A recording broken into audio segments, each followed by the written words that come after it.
Ladies and gentlemen, welcome back to the Prince Podcast here on Podcast Juice. My name is Michael Dean, and joining me today, straight out of the north side of Minneapolis. Yes, sir. Mr. Tony M. Sir, how are you? I'm doing good. MPLS in the building, right? Yes, sir. Yes, sir. Man, it's been a long time coming, but yeah, we've been trying to do this for a minute. Yeah, man. Actually, this goes all the way back to, and let me say shout out to my guy Paige, because he definitely Paige. really tried to get this hooked up last celebration last year. Yeah, he put us in touch, right? And we tried to get it together, but amongst everything else that was going on, it didn't lock in. But we're here now, right? Yes, sir. Yes, sir. So, listen, man. Before we start, let me say just thank you to you for coming on, because I know you're a busy man. Y'all getting ready to go on the road again, and I know you got a family and everything, but I really appreciate you spending some time with us, man, and sharing your story and just chopping it up. I appreciate it, man. I appreciate you having me on, and like I said, it's been a long time coming, so I've been looking forward to it. All right. Now, let's start here, because I want to start where you're at right now. You guys, the MPG, you guys are preparing to go back out on the road, right? Mm-hmm. Yeah, we have a concert at the Oxford Common People's Festival in Oxford, UK, and then also in Southampton this weekend. And then we come back and we're home for about, I come back for my day job, got to keep the day job rolling for about 2 or 3 days, and then we fly back out to Uzavka, something like that, festival in Moscow. And then we're back and we got some shows in the States coming up. Oh, okay, cool. Because that's, yeah, man, we hungry out here in the States. Y'all taking it back to how y'all used to do, where we be like, when is Prince and them coming here? They all over Bucharest and all these other places. That's for real, believe me, man. Y'all been patient, man. I mean, more than patient. I mean, I think the first thing we had to have to actually lock in was the Dakota, right? During Super Bowl week, man. And the fans came out in droves, man. It was beautiful. And we're talking to these, we had a few promoters, not even promoters, but agents who had been working with, and they were trying to line up shows, but for one reason or another, it wasn't happening. So we had to let some people go because it wasn't getting nothing set up. So at some point, it's just like, listen, it's great, that we tour in the world and all that, but we got to show the States some love too. For sure, man. So yeah, we ready whenever y'all come. We gonna show out for you. Know that. Oh man, I know it. Yeah. I know it. So, listen, all right. So there's a lot of things that I've always wondered about, because again, I'm just a fan, but day one buying these records, and I'm a hip hop dude as well as being the Prince. So I have to ask you some questions about this. First off, I just want to talk about, like, for me, when I first noticed you was probably when I seen some bootleg videos from the Nude tour, and I would see you guys doing your thing, and I don't know if that came before Rock in Rio, whenever that happened, when you guys did those shows. That was around the same time. I think, matter of fact, Rock in Rio may have been a precursor to us getting actually doing the full Nude tour blast. Okay, that's what I thought. So I saw y'all then. Then of course, when the records started coming, I think the very first thing was like Get Off. That I really was like, okay. And, I remember I was in the studio at this time, and we was doing some rap stuff, and we was like, oh, Princeton dropped the real one, like some real, like, okay. And a lot of cats was raised their heads like, whoa, who did this? Like, okay, he did it. Right. He did it again. That's real. Yeah. So, but I want to know, like, who were your influencers, or what MCs were you into? That sort of went into your skills and whatnot. Well, at that particular time, and when I was coming up, I always wrote lyrics, more like spoken word, in the Gil Scott here and things of that nature. And hip hop really started forming and taking on, man. It was a grand master class, Melly Mel and cats, but from just a straight MC standpoint, man, I have to go back to like KRS-One or definitely Chuck D, Public Enemy. I think they were very formative in my approach at that particular time. Okay. And, back then, a lot of it was, at least here, I'm on the West Coast, but back then it was like, if it wasn't, based out of New York, you know, it didn't have that legitimacy, or unless you was like one of, you know, a few people out of LA at the time. It was Ice-T and Cube and NWA, but a lot of it was definitely East Coast based. How was that scene there in Minneapolis in terms of hip hop? What was the things that you guys were gravitating to? I guess you said, you know, Grandmaster and those dudes, but who was everybody like, okay, these are the authoritative dudes that we all mess with? It was, well, you know, hip hop here was like in its different stages, right? I mean, we were just trying to come up and do what we could do, you know, but everything was really primarily based East Coast, West Coast. I mean, even when you say that, you know, hip hop, you know, everybody was even on the East Coast, you have to remember we started as dancers. So for me, West Coast, man, that Egyptian lover and things like that, that's what was banging for us, right? We were getting that little pop lock on. Okay. So it wasn't until I started MCing, you know, that, you know, I gravitated, you know, definitely toward the East Coast rap. So, you know, I think, you know, across the board, you know, East Coast was definitely in the flavor, but, you know, when Dre started dropping, you know, he started changing the game for that West Coast also. So, you know, I remember hanging with Hen G, you know, who's like a writer producer for you know what I'm saying, for Ice-T, right? Mm-hmm. So, you know, hanging out with them fellas, man, just gave me a insight on what you guys were doing on that West Coast also. So it was all together love, man. Okay, you said Egyptian lover. I know that's right. I went back, right? Egypt.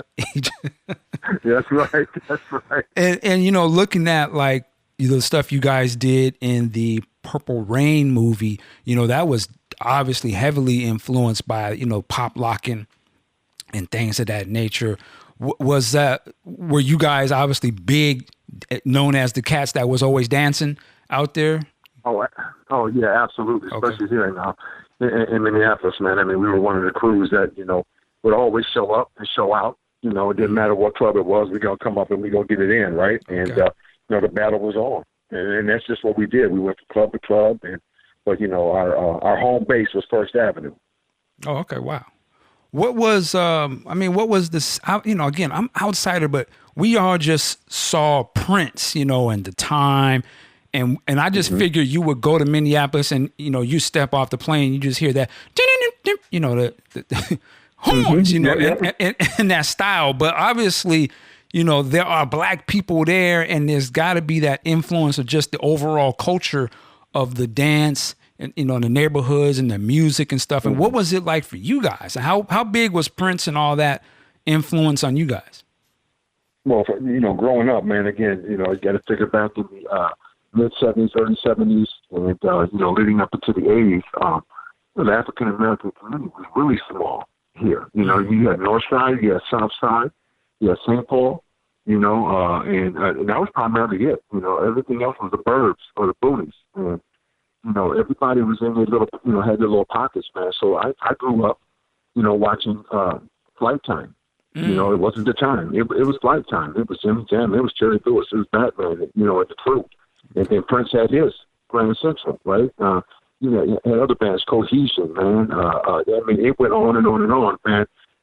I think one of the things that helped form this sound, I don't even think it was like a conscious effort, but the fact that, you know, black musicians couldn't find anywhere to play, clubs wasn't booking them, is that, you know, the fellas had, all they did was woodshed. And when the summertime came around, and we would have, you know, Battle of the Bands or summer festivals, that's when you had an opportunity to break out, man. These brothers was home and ready to roll as soon as that snow broke.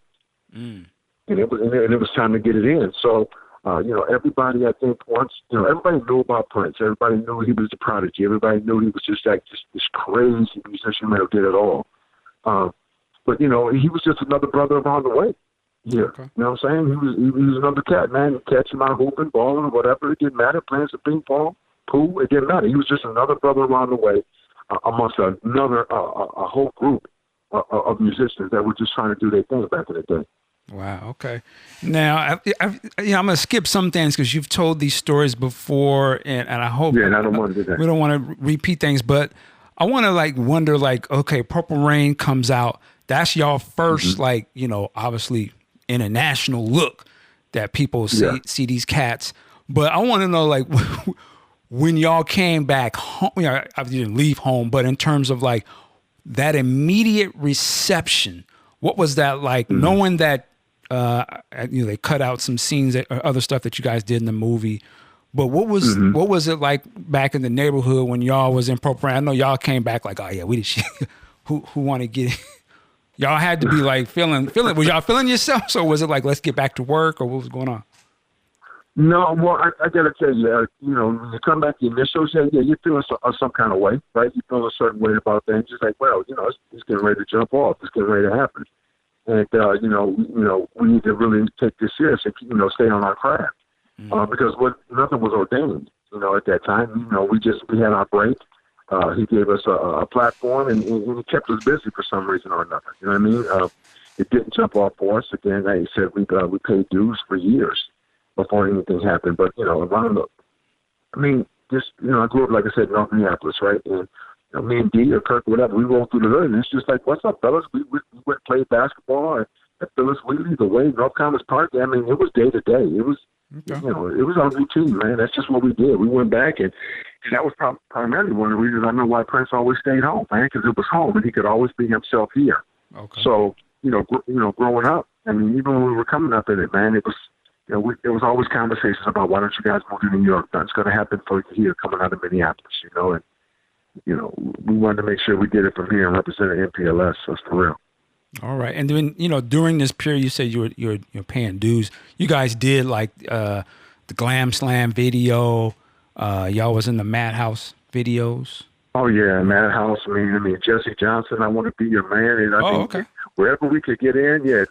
If you roll back that video, man, there's three brothers in red leather jackets, like bolero jackets. Okay, man, I got to go back and peep that. Trying to do their thing in that, man. It didn't matter, man. It was birthday parties, out at Paisley, or not at Paisley, but just wherever Prince was setting up, man. I mean, we were there to entertain, man, and, again, paying our dues, and trying to make sure that we were ready for when the opportunity came. We formed our own band and started working the college circuit so we could add a little bit more to the table if it ever came.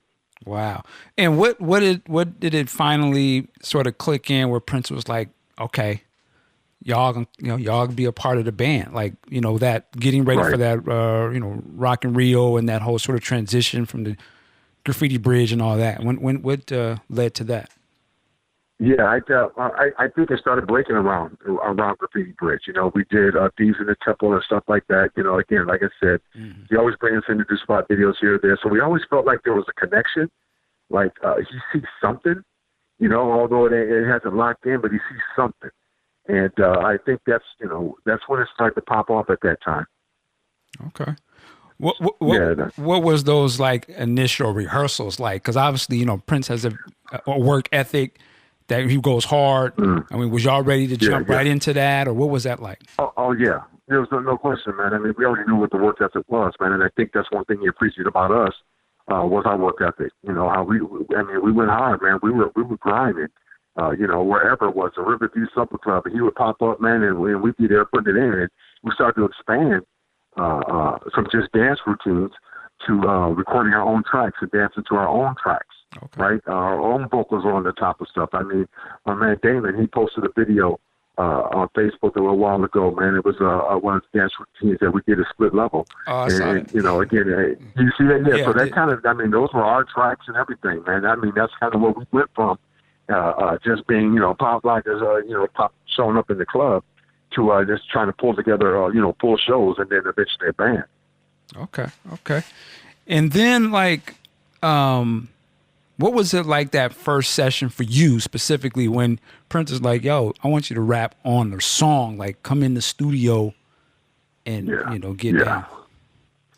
It was, it was bizarre. I mean, it was surreal. I mean, again, you got to understand, man, that the swagger from brothers in Minneapolis, man, you're like, it was like it didn't faze me. I showed that it didn't faze me, but at the same time, I'm thinking, man, this brother's allowing me an opportunity to get on the track and rap. I mean, don't get me wrong. In the back of my mind, I know the hip hop community was like, man, he ain't down for rapping, he's dissed it or whatever, this, that, and the other. So, but the opportunity that presented itself, and there's no way I was going to let that roll, man. So, I mean, when it came up, I think one of the first things that he kind of heard me kick off was a segue, and it was Money Miners. He just heard me grooving, and he went, Whoa, and that was more like I said, just spoken word, man. That's just me talking about things that I had seen in the industry, paying attention to Little Richard, now, past artists, back in the day like James Brown and them weren't getting they due. And when he heard that, it must have struck a chord with him. And he said, laying it down. And then before I knew it, we were doing things like Brother with a Purpose. And, man, he just opened up the door. And then, we would sit in the studio and, he started talking about, like, what do you want to do in the future? How do you see yourself, expanding? And, because I want you to be, do all the rap vocals. I was like, so what does that mean? Just to do rap vocals, you're going to give me some things to do? He said, no, open up your book. And I opened up my lyric book, man, and he said, man, that's dope right there. I can use that right there. And it's, a lot of times, man, it would, I explained to a lot of people, it was such a collaborative effort back then, with us, the original NPG, man. And, we just be in grooves, man. And, I would just start laying lyrics, and the groove would keep formulating, Sonny, Michael. I mean, it kept going, man. It was so open, and, opposed to what you heard about, how Prince was, how he was just, right. You came in, you learned the song, and that's it. Don't you change your note, because that note's placed there for a reason. It wasn't that type of environment for us. Okay. Now you mentioned something. You said you could see how some people in hip hop, whatever, be like, "Who is this cat?" And I'm gonna be 1,000 with you. I know a lot of us was like, "Who is this cat?" Like, what's right. going on here? I'm curious though. Not looking at it now, I can look at it and say, you know what? Some of that I was hating because I wanted to be that. I wanted to be that cat. We all wanted that opportunity, right? But like in terms for you, like, I mean, was that a lot of pressure on you? Did you even pay attention to that? Well, I mean, I think with the pressure, yeah, it definitely was pressure, man. You want to try to represent, but you also, and if people tell you like they don't hear this or they hear that, they straight up lie. You hear everything. You pay attention to everything, right? And for the most part, I just had to go with my gut and just do me, right? Because I do it. Well, the bottom line is that there wasn't one MC out there who would not have taken the same opportunity had it presented itself. Right. You just did whatever, no matter what people thought about Prince. You would have jumped. You would have jumped on that microphone. One of your boys would have jumped on the microphone. It did not matter. So it was one thing. I remember having a conversation with Q-Tip, and he was like, "Yeah, man, a lot of people feel this way or that way about it, man." He said, "But you're doing your thing, man, and I appreciate what you're doing, man, and don't let anybody detract you." And another thing that Prince always said, don't ever let anybody define who, what, or how you're going to be in this game. So I just went with me, man. I was going to be straight in PLS. I was going to represent that. And if you step, then we could have a conversation. That's right. Well, shit, if Q-Tip told you that, then that's all I need to be said, because, that's it. Say no more. Yeah. So, wow. I know. Okay, so the other thing, too, I was going back listening to some stuff, and I got to say, man, who came up with the whole gold nigga concept, that album? That was really the group, man. I mean, we were just bubbling in the studio doing whatever, man. I can't remember who. We started singing that hook. We the dirty brother. We just went into it, man. And it born from there, man. Then we started building off that concept that brothers is out here doing things big, right? And even though the record companies, are trying to hold you down, hold you to these contracts, hold away your publishing, your masters, and everything. You had certain artists out there who were doing it on their own, like a Prince, right? And even on the flip side, and that he found out, so that if you go want to try to do something, and drop something else, they were trying to control the timing of your output, right? Right. And you can't do that with an artist like Prince. Just prolific. We were writing and recording all the time. And by the time you got on to something, man, he's 2 albums down the road. Right. You don't even want to hear that anymore. You don't want to play that anymore. And that was one of the hard things for me to try to get up on, because, I'm looking at, I'm green, I'm coming in, and he gives me 4 tracks, man, on Diamonds and Pearls, right? He's back on the scene. It's on and popping. And then he pulls the plug and he's ready to drop 7.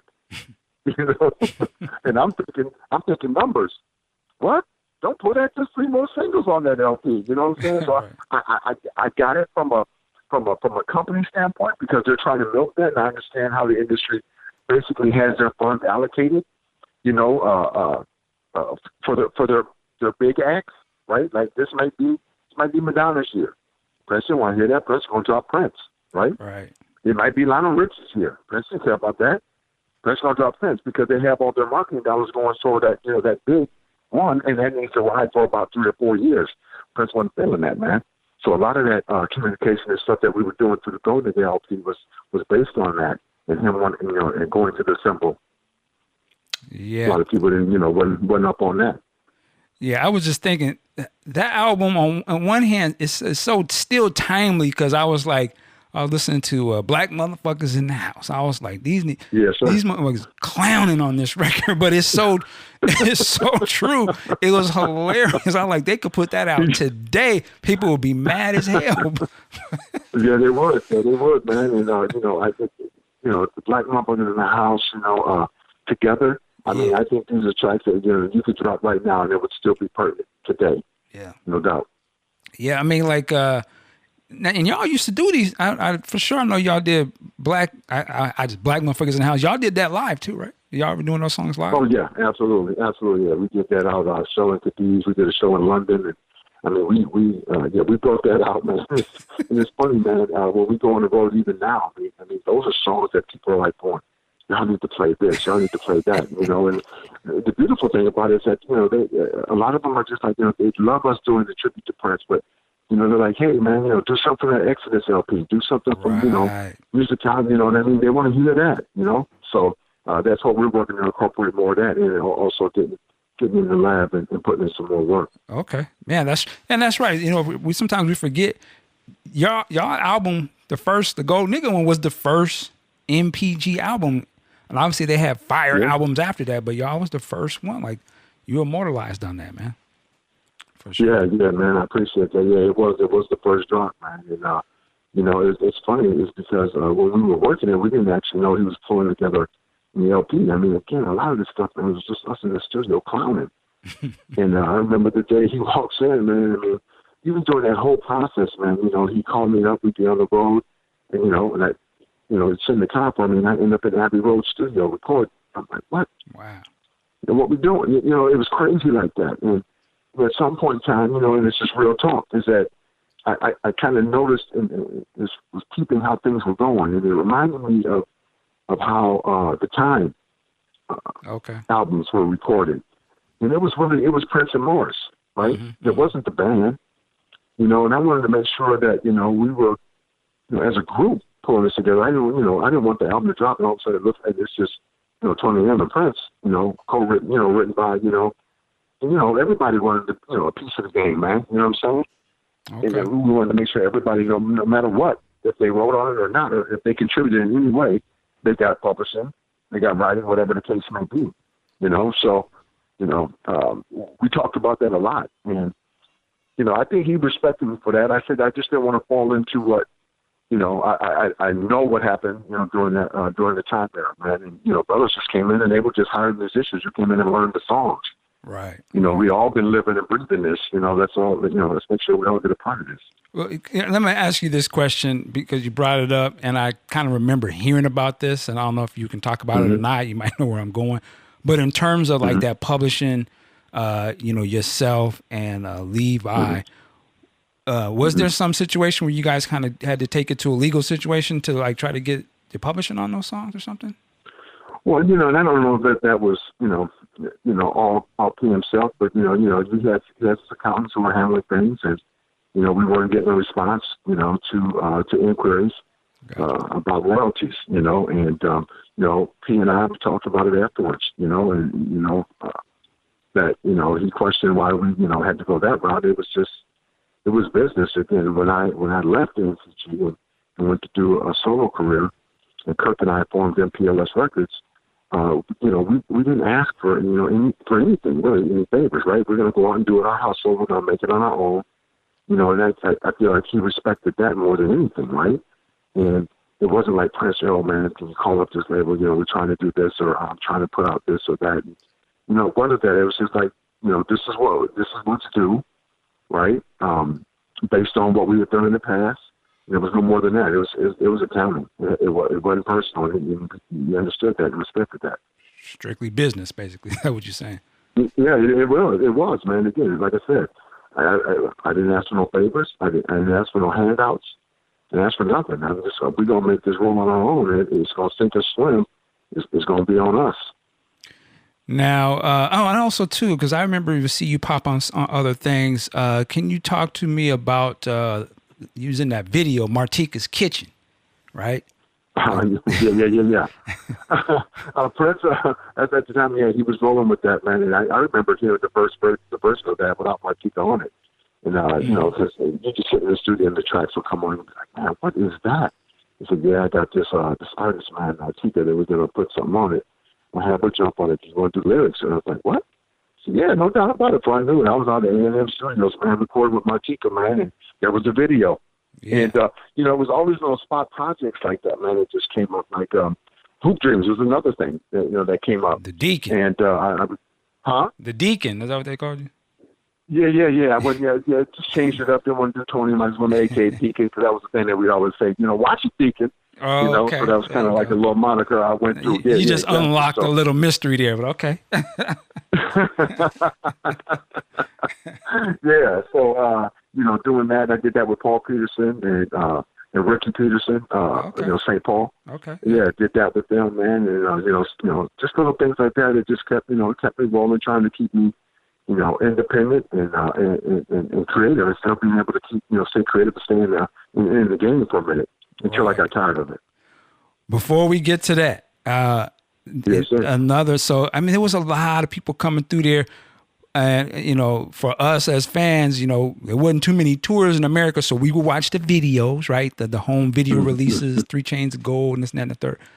But talk to me, man, about Carmen Electra, man. Like, yeah? What, he said, yeah. Where'd you go, bro?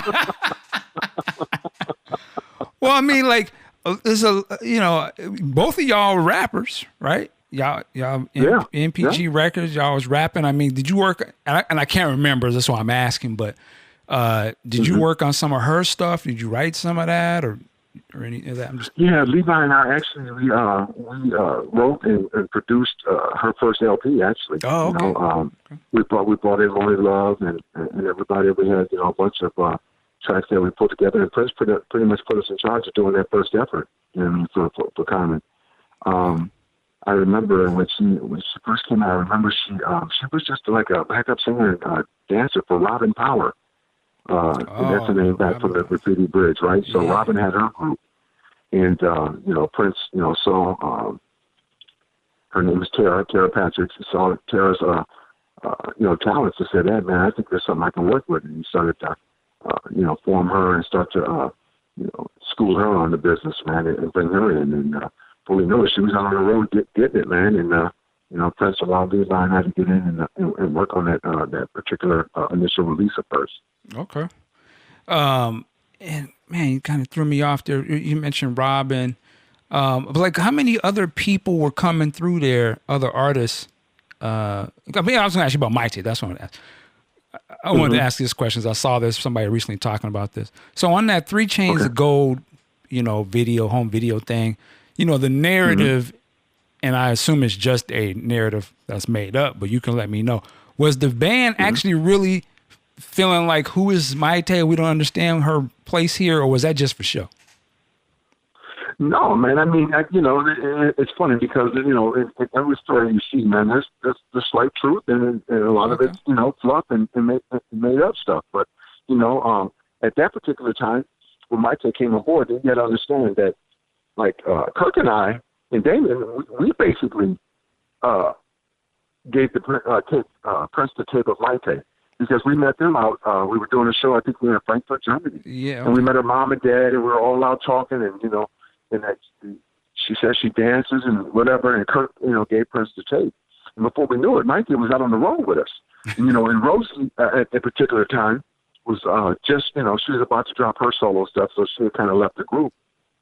And then we had another a component, you know, and then again we were kind of going down this funk hip hop thing, and then he just flipped it all the way over, right? And it's Arab and his finger chimes and stuff like that. And we were like, whoa, wait a minute, man! So you had to be able to keep up with him, and we weren't ready for that. So, you know, baby sister came aboard, man, and then, you know, she was, and man, and let me tell you something. She was, she just wanted to learn, man. She was wide open, right, and she jumped in, and she just did whatever she could, man, to fit in. So we made sure we put her on, and you know, we were big brothers, man. So we down too, man. You know, we, you know, you get it like we got it when we came in the door, right? Wow. And she stuck with it, man. The girl's tough, man. She rolled with us, man, and she became our ride or die, no doubt about it. Oh, that's what's up. Okay. Yeah, I always wondered, like, how, you know, did people see it as a threat, or didn't know where Prince was going? I imagine he's just going so fast, you know, changing things up. Yeah, it had nothing to do with you know, about her coming on board. It was just like, where's he going? You know, after we're rolling down this, if things were, you know, happening. But again, you have to understand who he is and how he is as an artist, and he changes so much, man. So, you know, those you have to, you know, are we ready for that change? Probably not, you know. Okay. But you know, it came, and we rolled with it, man. And you know, in hindsight, you probably go, man, we should have known this was coming, right? Because we were already working on all the tracks already, you know. And he'll just flip them up a little bit, put a little bit something else on it. You know, take some of the chicken grease off and put something else on it. Wow. Okay. You know, and so when you guys are doing the, people call it the Love Symbol album or Symbol album, whatever, and then that finally drops, had you guys already been working on some other stuff by the time that album got to the public? Oh yeah, man. We were probably another album and a half in, but, you know, not knowing that this album, you're just constantly recording. You don't know what, you know, what's going to be pulled together. You know, you're just constantly creating. And man, I mean, it was hundreds of songs done. Things that I was hearing people come up with, say, Tony, have you heard this? You know, and I'm like, man, where'd you get that? You know, there's so much stuff out there that people get a hold of that you know, we didn't even realize we recorded. We figured, I forgot all about that. So, yeah, man, there's a ton of stuff out there. All right. What was it like? And I ask you this because I think about the you know, back in the days with the Time and what those guys went through and their experience when I hear about Prince at that time.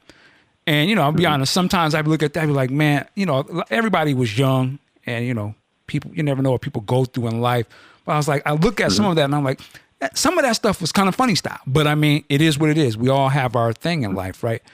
What was it like for you guys working for Prince? Because at this time, Prince is, you know, superstar. You know, he's the man. He was the man's the man. You know what I'm saying? Like, he was Prince. Right. Was there ever, like, because I always think about, man, I don't know, like, if he would have maybe said something to me and you know, I'd have gotten my feelings or be like, I ain't gonna have nobody talk to me crazy. But I mean, you know, it is what it is. But I'm just curious, what was it like for y'all? Was there ever a time you had to, like, kind of like humble yourself, and sometimes it wasn't always happy, or was, you know what I mean? Like, right. Oh yeah, man. Everything wasn't there. It wasn't shits and giggles, man. Let me tell you, it was, you know, you came in and you know, you had to put in your work. You had to understand that this man had a lot of responsibility, right? And you know, you look at it and say, no game. So when you come in, don't treat it like no game. Our rehearsals were like shows. You know, we went hard like it was shows. If you came in on the day and you just weren't feeling particular, you know, didn't want to practice, or, you know, just, I ain't really feeling it today. You knew it, man. You sent you home. You know, you can just go home. Wow. If you ain't going to take this for real. Yeah, I don't care if it's 5 people in the audience, or 5,000 or 50,000. We're going to perform it like, you know, the same way every time. And, you know, yeah, there's plenty of occasions, man, where you just, you know, wasn't feeling it, he wasn't feeling it, you know who you were going to get. You say, Chris walked in the door, man, or who was going to get it. So, you know, it is what it is, man. I mean, truth, you know, real talk, man. I mean, I it was, you know, times, man, like, you know, us, especially, you know, Damon Cook and myself, that, you know, we were going to go out and we just walk around and be with the fans and hang out, right? Mm-hmm. And it must have been a conversation that somebody was having, and Prince was like, Tony, why are you guys out there walking around? I'm like, dude, you don't get an opportunity. This is the closest to you that they're going to get through us, right? Mm-hmm. And and one of the security guards must have said something about, yeah, man, but you need security out there with you. And I was flat out. I don't need y'all. I said, I'll scrap with all three of y'all up in there. And I remember Chris put his head down, and Levi dropped his fork. And this is like right, and we all having dinner. I said, man, I'll applaud y'all over here, man. But Prince told me, man. Prince told me, Sonny, man. He's like, I remember a story Kip told me. He said, yeah, man, I had never met you because, when I left the scene, I left the scene. I didn't show up at no parties. I didn't do nothing. And Kip was like, I had met everybody else, man, but I had never met you. And I remember, asking Prince, so what this dude right here, man? He said, yeah, man, Tone was something else. Tone was that man. What do you mean by that? He said, I didn't need no security around me. If Tony was trying to be the scene was handled, man, there was no doubt about it. But that's just how we grew up, man. Yep. I ain't about the dumb stuff, man. But I'd be the coolest brother you want to meet and hang out with, man, and loyal to the end, man. I dig that. Don't cross me though. We have to move some furniture. You just set it off, huh? Give him an MPG ass whooping on the spot. Oh, man, it is, man. We'll have a discussion. A discussion. I feel it. Well, now, and with that, going back to the rehearsal and stuff. I mean, was cats still getting docked back in those days? Were they still sort of implementing that? Oh yeah, man. He was he get that paycheck, man. If you wasn't on point. But he'd also up the ante on the paycheck too, man. Okay. A lot of people talk about, the getting docked. Yeah, that happened, man. And it goes back to James Brown. You made sure your game was tight. And then, you want that check to be a little bit lighter. You was on point every night. Right. But there's also opportunities to, for you to stretch out and be funky. Who's going to be the funkiest tonight? Tonight's funk night. Okay. And whoever the funk is, get a 500, get a 100 spot, 500 spot, and you get kicked down. So when your time to shine came, what are you going to do within the realm of the show? I mean, you can't just go out freewheeling, but what you going to do within the realm of the show when your time comes, and who's going to be the funkiest? I mean, because we'll watch every show after the gigs, man. We go up to the room and we do a review. If we didn't, you give a call and say, oh, you missed a note here. And he's like, what are you talking about? Because he was watching stuff every night to perfect it, to change the arrangement on it. I mean, again, you're performing hundreds of songs, right? And then you put on top of that the multiple arrangements that he would change up. Because, you have to understand, he's changing the set list constantly. I mean, he's doing 20 nights or whatever at O2 or a Wembley Arena, and, he's got to change the setup and keep it fresh for people, man. So, you have to take your notes, man. He said, are you a genius? I said, no. He said, yeah, I didn't think so. The only genius up in here is me. So you better get your notepad out and take your notes. I don't want you to hear you missing nothing. Missing no steps, no nothing. Man, this is serious business. I like that, man. Yeah, it's real. Yeah, it's a real deal. Yeah. Now, this would be the last question in terms of the shows and stuff, but like, how was it? Mm-hmm. What was life like on the road for y'all, particularly when it's like your first time? You know what I'm saying? Mm-hmm. Was y'all out there like, yo, you can't leave them girls alone, or still? Well, some are like that, but I think those are more of the veterans. I mean, I remember the first tour, man. It was crazy. It was bonkers. I mean, you walk up in a stadium, man, we're pulling up, and, you see people have been, camped out for a week in front of the stadium to make sure, because this is general admission. They'd open the gates, and this is a flood of people who come running in trying to get to the front of the stage, right? Wow. And I remember, we're out there and we're doing the shows, man, and as we kept going, and this is during the new tour, that's kind of like when the rap thing started to flourish for me. Right. And, I was about my business, man. I wasn't about, that. I wasn't about that thing out there, man.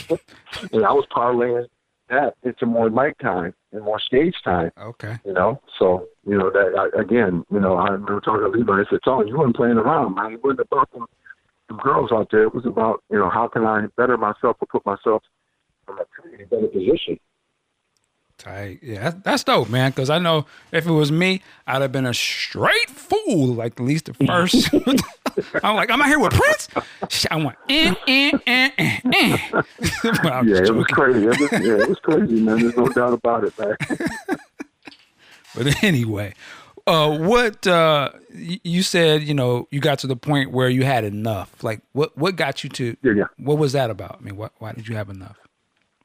Well, after a while, like I think we had touched about on a little earlier in the conversation, is that you're dealing with the hip hop to me. I'm trying to go a certain way. I'm trying to do a certain thing, right? And Prince is pulling me in this certain direction, And then once we started off, and Kirk and I formed our own label, and we started doing this, man. Certain things, blockers and conversations start being had, and we're like, what? Is it? I don't know if it's worth it. I remember one time I came out to a show out in London, and Prince didn't know I was there. I was there with a friend of mine who had hooked me up with an MTV interview, London, and I'm out there, and I stopped by the show, and I'm sitting there, and I'm talking, and we're sitting there, and I pull up, and then security's like wouldn't let me in. Mm. Like, what? I was just here. What do you mean? You know who I am? But it was just that shutdown thing that happens, right? And I'm just like, man, this is a game that I don't want to play. Mm-hmm. Well, coming to find out, Prince didn't even know I was out there, man. And then once he found out, we came through, we talked, and we laughed about it. He asked, how things were going, and this, that, and the other. But again, it was the games of trying to get your hustle on, trying to lock in the distribution deal, trying to deal with the with all the other mechanisms that are going on. And you know what? I was just like, man, it's time. I think it's time. And how am I going to get it? I need to get a job. I need to walk away from this, but I had to make sure that it was, I wasn't just being pulled back into the business, right? Because a lot of people can't make that transition, and it's tough, man. You go from playing in the Rock in Rio, 170,000 people, and to all of a sudden, and I always told myself I would never be like the person to be, showing up at the Cozy Bar playing, just sets to be playing, for a couple of dollars in a beer tab. That just wasn't my style. You weren't going to be at the Golden Palace on Tuesday nights? Man, I wasn't going to do that, bro. I just, it wasn't me, man. It was time. I was ready to settle down. You know what I'm saying? I was ready. I said, man, I better figure this out now. Get a family, and get that rolling, man. So when I walked away, man, it was time, and it was probably the best decision I had made in my life. So when I came back to it, when things started rolling around and coming back full circle, man, I appreciate it so much more. It's like, it's crazy. Right. Well, you just had some real conversation right there. Talked about that transition from being in the spotlight, working with one of the most iconic artists, and then like being able to essentially walk away from that life and what I call come back to be a civilian, right? Like to work a job. I mean, you kind of glossed over it, but I'm just saying, like, what was that really like in terms of what I mean specifically? Did you have to? I don't know if you had a job prior, but was there like, I got to get my skills up for a civilian job? No, there's a serious self-assessment that goes on. You have to be honest with yourself. Now, understand that before I became into the entertainment industry, man, I was in the Marine Corps for 6 years. Oh, okay. So I made, using my life changes are major. They're major shifts. So that transition was no thing, man. If I go cold turkey on it, I'm gone. I'm out. I'll see you. And I don't look back. And I move on, and I forge my head where I need to be successful in this next endeavor, or this next stage of my life. So for me, it wasn't a thing. It wasn't a thing at all, Man, that's tight. And I'm going to say this because I remember it's probably a few years ago now, a picture, I saw a picture of you on, I guess it was Facebook, and it looked like you was, you didn't look like the Tony M that I remember. You was like, I was like, yo, this cat he working at a job or something. Like, I was like, again, I was like, I respect that. I was like, my man, he got to eat he probably got a family. You know what I'm saying? He got a responsibility for. I was like, I respect that. Like, my man, he out here getting it how he live. He working or look like, he's like he got a business or something. I was like, okay. Yeah. We do good. I mean, I can't complain on the day job at all, man. But again, I had to work towards that. It didn't start out like that. Again, like I said, a self-assessment had to be made. I'm like late 20s, early 30s, man. And I'm like, okay, I'm African-American male without a college degree. How do I get in this workplace? You know what I'm saying? Now, what am I going to do? What do I need to do? And I started forging that path, man. And that's what it was. And as I continued to, move up in the ranks, get promoted, get my skills set up, my experience level up, things started to happen, doors open. And again, like I tell people right now, what we're doing right now is no midlife crisis for me, man. This is I ain't quitting the day job. Man, I'm about 401k and the benefits, man. Say that. That's where it is. Say that, sir. I low key would want to title this show what you just said. I ain't quit my day job. That's a cold line right there. That's for real shit. Yeah, man. That's real. I ain't mad at I that. love y'all. I love y'all, man. But if it ain't lucrative, it ain't steady, it don't make dollars, it don't make sense. Man. Right now, what I got rolling, I got to stick with that, man. I got to still have my time with the family. Right. Still, getting my kids off to college. Okay. Spending time with the wife and stuff like that, man. That's the important part of it, man. Just right now, it just allows me the opportunity, to have the family come out. Like the surreal moment for me, man, was having my kids on stage at the tribute. Okay. For me, go ahead. No, I was gonna say, what is it like? I mean, what do your kids think of your working with Prince and the stuff you're doing now? Yeah. Well, they're teenagers. My daughter's about to go up to college. My son's a sophomore, and they, for them, it's like, oh yeah, I think that Dad used to do that. Again, when I walked away.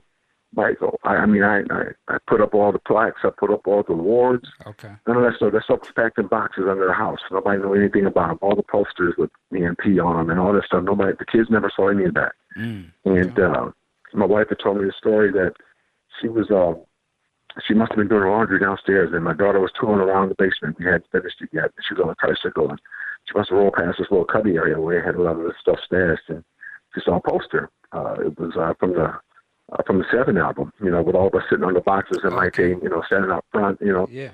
And she stopped on her little track, man, and she backed up and she looked again and she just tooled over and she rolled over to Mom and just go, Mom, that in the band?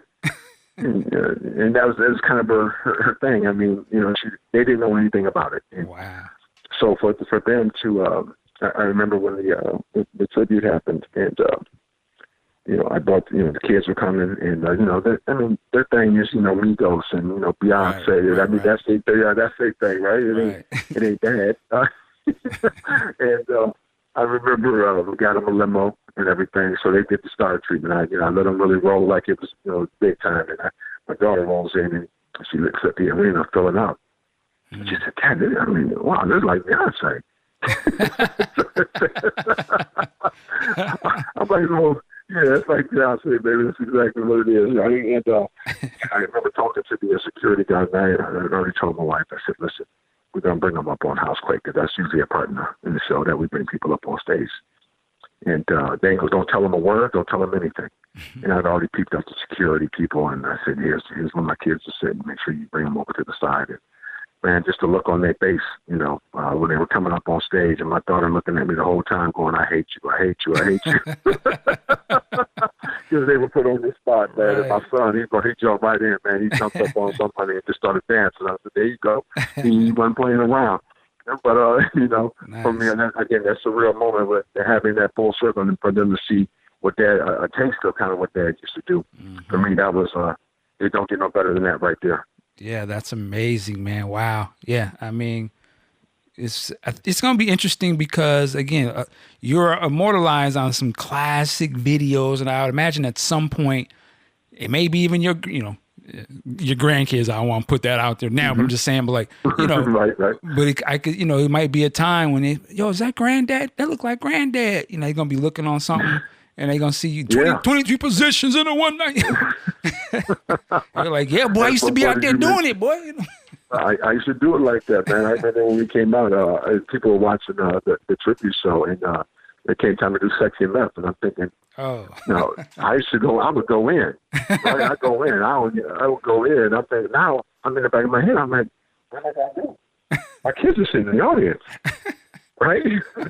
So when the hook came up, man, I just said, "You sexy," and I held the mic out and I let the crowd sing it. So they helped me out.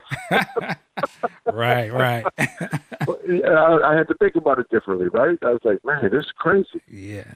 Well, the things we do when we're young, and we had different sensibilities and responsibilities, and then when we get a little older, kids, and we got influence on our own family, we'd be like, man, I can't go out like that. Yeah. That's what's up, man. That's amazing, man. One last question. Because again, I remember seeing you on Willing and Able, and I've seen you on other things, but you had a guitar in your hand. Mm-hmm. You play guitar? Mm-hmm. Yes, sir.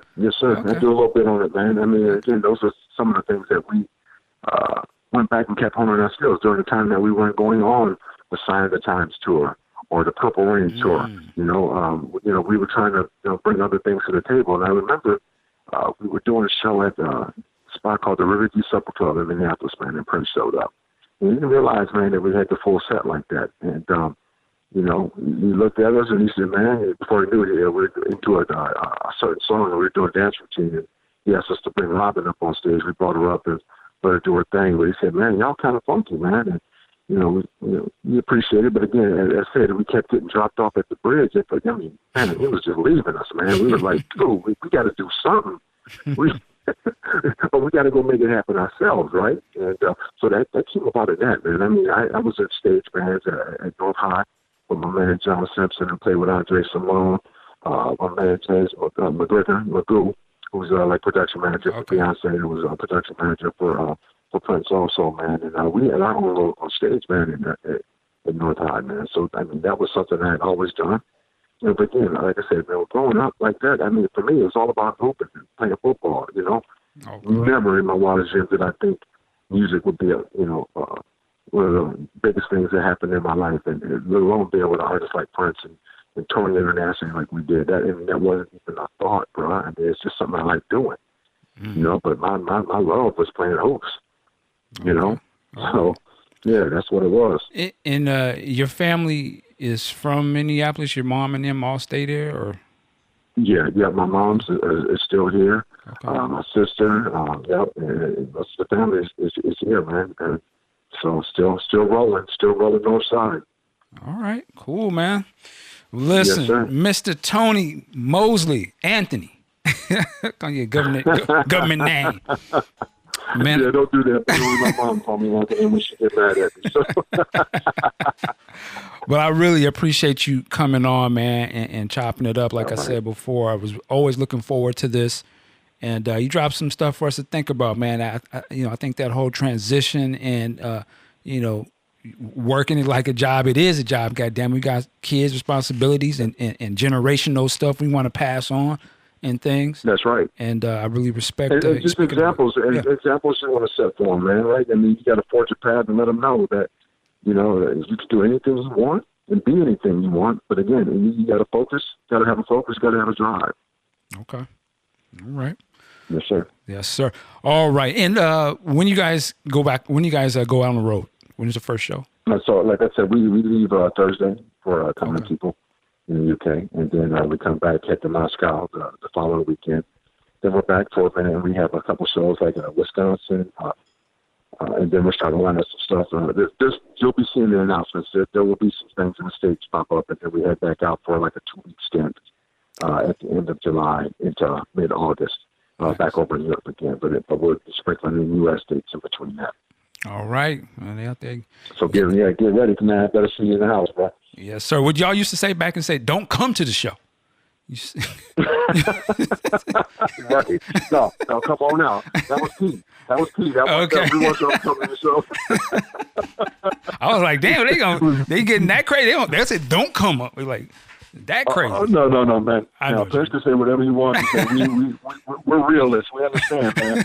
Is that we're trying to keep his legacy alive, man, in any way that we can. For sure. And I think once the fans gave us that okay, that this is something that they want to hear and they want us to do, I think that allowed us, man, the strength and the fortitude to go ahead and move forward with this, man. Because you go back and forth on it, man. Like, what are we gonna do? I remember the first rehearsal, bro. I mean, we're out there, and I walked in, and what's it like? What's it gonna be like? Because I would look to Pete for this cue, right?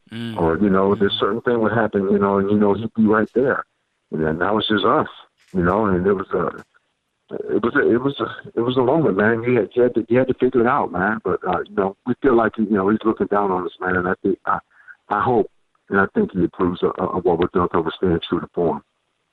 I mean, from my perspective, y'all, I see the footage and I be like, man, they killing it. I'm like, okay. And I love the songs that you guys perform because, like you said, it's not just the songs off of the albums that you were on, but it's other stuff too, man. Right. So. No, absolutely. Yeah, we try to spread it out, man. We gotta realize, man. I mean, even going to some of the later versions of MTG, man, there were so many songs, man. And we just try to, we try to bring in people from those other groups, also. But when we went out, and our mindset was that let's put that original MTG back together, the first, and and let's make sure we just try to. Being as inclusive as we can, or as other schedules, permit. We're gonna pull in whoever, man. All right. It's a family. All right. Well, shout out to you guys, man. We're gonna keep supporting y'all. Keep doing what you do and keep it going. Ladies and gentlemen, you have been listening to the Prince Podcast here with Mr. Tony M, myself, Michael Dean. We so appreciate you for listening. I got to shout out all of my Patreon people. Thank you for supporting the show and keeping us going. And as I always say, work it like a job. We'll see you next time. Then I say